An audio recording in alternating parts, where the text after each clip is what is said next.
everyone. Welcome to Season 2 of Lounging with Lo. As always, I'm Lo. I'm your host for this new season. I just want to let everybody know that I apologize for not putting up any new episodes in a while. I had a lot of things going on in my personal life, but now I'm back and I'm ready to tackle this new season head on. I hope everybody had a good and fantastic New Year celebration as well as a wonderful Valentine's Day in this new 2024 year. I'm super excited to let you guys know that we're going to be starting off the season as you heard on the intro. Yes, we are going to be starting off Disney. I planned a lot of series of episodes based on various topics because of Disney. We're going to talk about Disney princesses in this podcast in part 2. We're also going to talk about villains, sidekicks, the princes, remakes of our shows that we used to watch when we were children, live action movies, and the music of those iconic tales. Now, I do want to let you guys know that I will be also doing a bonus episode. I will be interviewing a friend of mine who is a very big Disney fanatic. We're going to talk about our favorite songs from our favorite movies and, see what their take is about the music and what they loved about it. All these topics we're going to dive into and explore lots of really cool details and hidden gems that nobody really thought about when you're watching the movies. So, any of the movies that I will mention in the both part 1 and part 2 of the Disney princesses. If you've never watched any of these, revisit these episodes because there are going to be some spoilers. Just wanted to give you guys a little bit of heads up here. So without further ado, let's go ahead and discuss the Disney princesses. Now, I'm sure all of us girls or females that are listening to the show here had a favorite Disney princess when we were little. We thought of Belle, Jasmine, Ariel, Snow White, Cinderella, Mulan, all these Disney princesses that we grew up with. And you wanted to be like her. Now, if there are any males listening, I'm sure you have a daughter, a sister, a cousin, or a niece who's very fond of the Disney princesses. So part 1 and part 2, they're going to be, we're going to look all the Disney princesses from Snow White all the way to Mirabelle from Encanto. So we're going to go ahead and get started very quickly here. We're going to go ahead and start with Snow White, who made her debut as the first Disney princess in 1937. Now, she was regarded as the most fairest of them all, as per a judgment of the magic mirror by her evil stepmother, the Queen. Now, because of her beauty, the Queen did everything she could to get rid of her. But because everybody was, stunned by her beauty, they just couldn't do it. So she decided to take matters in her own hands, and she decided to disguise herself as an old peddler woman and take an apple and poison it. She tricked Snow White into thinking it was a magic wishing apple, that if she took a bite of this one apple, all of her dreams would come true. While seeking refuge from the Queen, she lived with 7 little men, or who we call little dwarves. Sleepy, Sneezy, Bashful, Doc, Happy, Dopey, and Grumpy, who were diamond miners. So they decided to let her stay after she, decided to clean their house. I mean, for goodness sake, it was layered with dust and cobwebs and, gross. Men for you. So because of this tragic accident that happened with Snow White, the dwarves decided to make a beautiful glass casket and display her, and the prince who saw her earlier was able to find her and break the spell by true love's first kiss. So, Adriana Caslotti is the first iconic actress in the 30s to voice Snow White, and as well as her singing talent, so we thank you for that. Did you guys know that Mr. Walt Disney saw this story in a silent film adaptation when he was just a newsboy back in 1917? So because he saw this film adaptation, he wanted to make a movie about it later on, and it succeeded. Now, Adriana's voicemail during my research here has I'm wishing, as the song that she sings in the well. We are standing by a Pretty cool, huh? So let's talk about Adriana for just a few seconds here. Adriana is part of a musical family. Her father taught music in New York. Her mother performed at a royal opera in London. And her sister was a famous operatic singer and a teacher. Now, Adriana was only 18 years old when she got the call for Snow White. And she was picked out of 150 plus girls to play Snow White.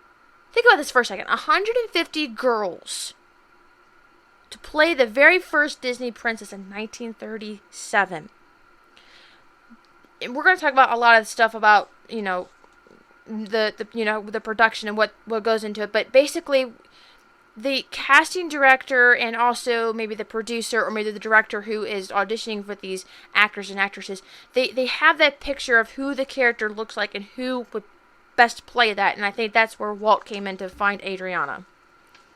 Alright, so the next one we're going to talk about is Cinderella. I'm sure everyone knows Cinderella, the story of Cinderella. She made her debut as a Disney princess in 1950. Now, although she was not born into royalty, just like Snow White was, she became royalty later on in the film when she married a prince.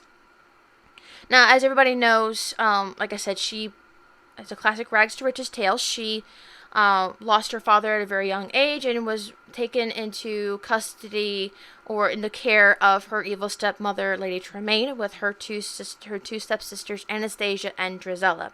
They didn't really show her very love at all because they made her do their chores and take care of this big house. No love there. But she found love in birds, her mice, and her dog Bruno. So, the king gives a ball for his son's return. All eligible maidens are invited. That's even including Cinderella as well. And she decides to try and make a dress, but doesn't have the time. So the mice decide to help her out and do that for her, and it was awesome.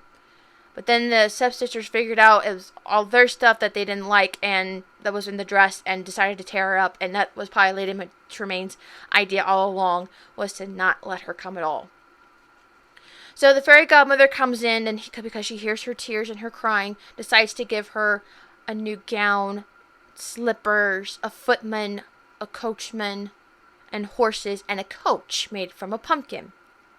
But gave her a condition that the only way it will work is if she comes back home around midnight. So she loses track of time when she meets the prince. They fall in love, and she has to leave. But she leaves behind the glass slipper. So all the eligible maidens in the kingdom tried on the slipper because the prince won't rest. So Cinderella is locked away by Lady Tremaine because she kind of understands who she was at the ball and does everything she can to not let this happen. But little did Lady Tremaine know that Cinderella had the other slipper. And it was just the right size. So we want to thank Eileen Woods for providing the voice and the singing talent of this character as well. Now, doing my research with these actresses who voice these characters, it really surprised me. So Eileen Woods hosted her own weekly radio show in 1944 when she was only 15 years old. Think about this, guys. A teenager is hosting her own radio show. That's a big accomplishment. Well, we have to thank her mother for this because, she helped play a significant role in guiding Eileen towards a career in radio and singing. What I also found out was during World War II, Eileen was part of a tour with the United States Army Air Force Orchestra to help promote war bonds within that time. Now, Eileen even had the honor of even singing to two presidents, President Harry S. Truman and President Franklin Delano Roosevelt. She sang to Roosevelt at his Hyde Park home during Christmas and President Harry Truman at the White House the following year. Pretty cool, huh? I thought so. Okay, so we have the next princess is Aurora, or also known as Briar Rose. Now, she was born into royalty and became a Disney princess in 1959. Now, Aurora was born in the kingdom, and 3 good fairies came in to bestow gifts on her: Flora, Fauna, and Merryweather. She had the gift of beauty, the gift of song, and as soon as Merryweather was about to give her gift, an evil fairy by the name of Maleficent came in and cursed her, saying that before the sun set on her 16th birthday, that she would find a spindle of a spinning wheel and prick her finger, and she would die. Well, naturally, the king and queen were very upset about this, but Merryweather decided to say, I'm going to trade my gift and say that it'll just fall into a deep sleep, and she'll be awoken by love's first kiss. So the fairies came together and decided to hide her and put under a different name for 16 years, and she would come back. Now, Aurora met a young man in the woods. She doesn't know that it's Prince Philip, who was already betrothed to her when she was little. And everything came into place until the raven came to find out that Briar Rose was being hidden. And Maleficent set a trap, but she caught the prince instead. Now, obviously, the curse came true, of course, as all movies do. And Prince Philip escaped Maleficent, defeated Maleficent, found Aurora, broke the curse, and they lived happily ever after. Now, if you want a nice twist in this particular tale, I recommend watching a movie called Maleficent. We're going to talk about Maleficent when we talk about the live-action movies or the live-action remakes, one of those two.